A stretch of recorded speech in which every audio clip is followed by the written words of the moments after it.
ho aminareo anyriavana ny fahasoavana sy ny fiadanana avy amin'Andriamanitra ray sy Jesoa Kristy tompontsika. Amen. Jesoa Kristy velona manala tahotra.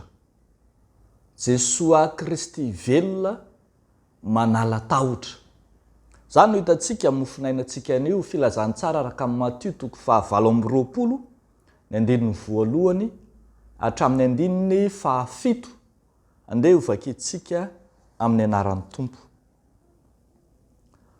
Ary tamin'ny aliny sabata, raha vao nazava ratsy ny andro voalohany amin'ny herinandro, dia avy izany fasana Maria Madalena sy ilay Maria anankiray. Ary indro nisy horohorontany mafy fa nisy anjelon'ny Tompo nidina avy tany an-danitra dia nakeo ka nanakodia ny vato dia nipetraka teo amboniny. Ary ny fijery azy dia tahaka ny elatra ary ny fitafiny fotsy tahaka ny oram-panala. Ary ny mpiambina ny vadi-po noho ny fahatahorana azy ka tonga tahaka ny maty. Ary ny anjely namaly ka nilaza tamin'ny vehivavy hoe, aza matahotra ianareo, fa fantatro fa Jesoa izay efa nombohana tamin'ny hazo fijaliana no tadiavinareo. Tsy ato izy, fa efa nitsangana araka izay nolazaina. Avy ka jereo fa tao no nandrian'ny Tompo. Ary mandeha nafaingana ka lazao amin'ny mpianany fa efa nitsangana tamin'ny maty izy, ary indro mialohanareo ho an'ny Galilea izy. Any no ahitanareo azy, indro efa nilaza taminareo aho. Ray Masino, manamasinanay amin'ny fahamarinana, ny teninao no fahamarinana. Amen. Jesoa Kristy velona manala tahotra.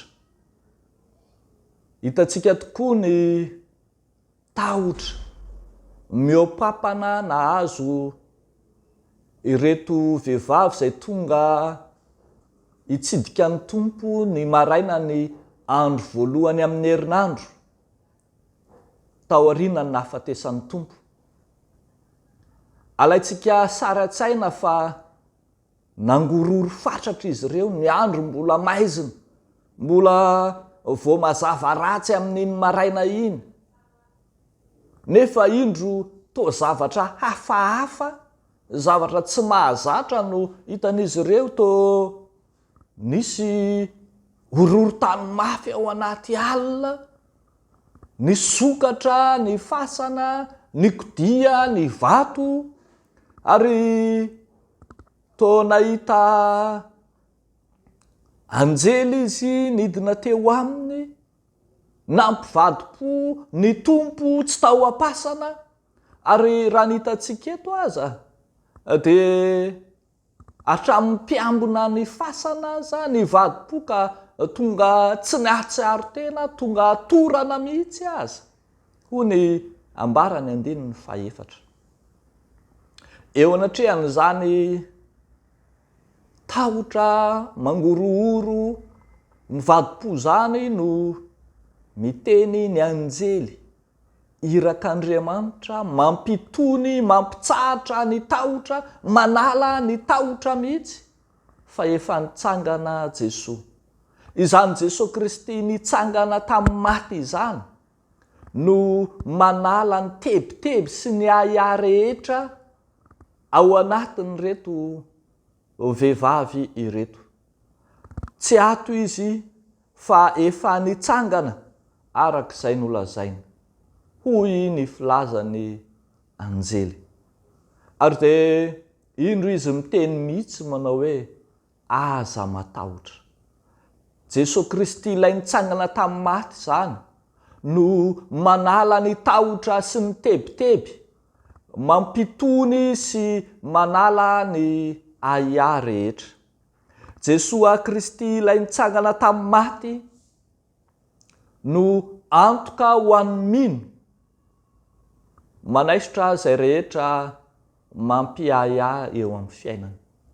Tsy voatery Jesosy no manala tahotra, fa hitantsika fa rehefa nihidy tany amin'ny efitrano ambony natahotra dia nihidy an-trano ny mpianatra, dia indro Jesosy tonga teo anivon'izy ireo manala izany tahotra izany ka ny teny hoe fiadanana ho anareo.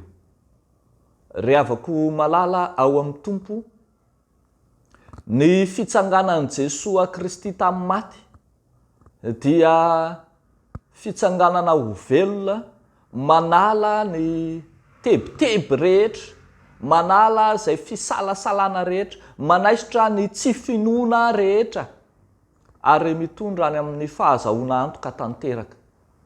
Jesosy Kristy izay nitsangana tamin'ny maty no mitondra fahavelomana vaovao ho an'ny mpanaradia azy koa.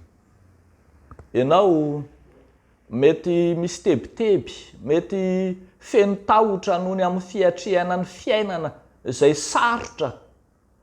Mety matahotra ianao eo anatrehan'ny mpampiasa anao, to matahotra ianao eo anatrehan'ny mpampahory amin'ny endriny maro samihafa. Mety matahotra ianao amin'ny fiaina tokantrano ny hoavin-janakao. Eny, mety matahotra ianao ny amin'ny izay andraisana andraikitra vaovao any amin'ny toeram-piasana na eo anivon'ny fiarahamonina. Eny, na any anivon'ny fiangonana koa aza. Mieritreritra ihany ianao fa efa tokony ho dekona fa matahotra ianao. Tokony hanao mpiandry ianao raha ny antson'Andriamanitra aminao, fa matahotra ianao handray an'izany andraikitra izany. Misy andraikitra samihafa izay mila anao sy ohatran'ny bitsihan'ny fanahy aminao. Amin'ny andraikitra samihafa ao amin'ny fiangonana, amin'ny birao samihafa, amin'ny biraon'ny sampana samihafa. Fa matahotra ianao, misalasala ianao, za ve dia havita an'izany? Sao dia mba tsy izaha loatra. Matahotra ianao sao dia ho tsarain'ny olona ny amin'izany, sao dia tsy ho vitanao le izy. Tsy hanana fotoana ianao amin'izany, tsy hanana fahaizana ianao, na fahafahana anao an'izany. Ry havako, androany ilay Jesosy velona mihitsy no miteny aminao hoe aza matahotra. Aza matahotra, fa tsy mitaza-potsiny anao akory ilay Jesosy Kristy velona, fa izy mihitsy no hiaraka anatontosa, hiaraka anatanteraka aminao amin'ny andraikitra izay nankininy aminao. Ary izy raha teo no efa nampanantena fa ombanao mandrakariva, mandra-pahatonga ny fahataperana izao tontolo izao, ka inona no tokony hampatahotra anao? Aza matahotra, fa tsy manompo Andriamanitra maty ianao ka hatahotra fahafatesana, fa manompo Andriamanitra velona ianao dia ataony velona tahaka azy. Aza matahotra fa ombanao Andriamanitra. Teny fikasana miverina matetika, raha marina miverina isan'andro eo amin'ny fiainanao, anambaran'Andriamanitra anao zany. Koa mijoro, mitraka, mitsangana, aza matahotra, fa Jesosy velona no momba anao. Eo an'Andriamanitra irery ihany ny voninahitra. Amen. Ivavaka isika. Misaotra anao zay Andriamanitra, lay Andriamanitra velona manala tahotra, manala ny tebiteby ahiahy rehetra ty anatinay, ireo rehetra eo mpamoiza-po, ireo rehetra tsy matoky tena, ireo rehetra misalasala dia hiantoraka aminao satria Andriamanitra manala tahotra ianao. Manomana ny fonay, ny sainay, ny fanahinay zahay, raha hiatrika ny fanompona amin'ny andro voalohany amin'ny herinandro. Ankininay apetrakay ampelantananao zany. Ary taio Tompo, ny fanoloran-tenanay, raiso Jesosy, ny fanekenay hanompo anao ary dia ianao ampiomana, ny mpanomponao masina rehetra manerana izao tontolo izao, indrindra ny eo amin'ny fiangonanao, ahavita asa tsara amin'ny anaranao Jesosy. Ataonay amin'ny anaranao zany vavaka izany. Misaotra Tompo. Amen.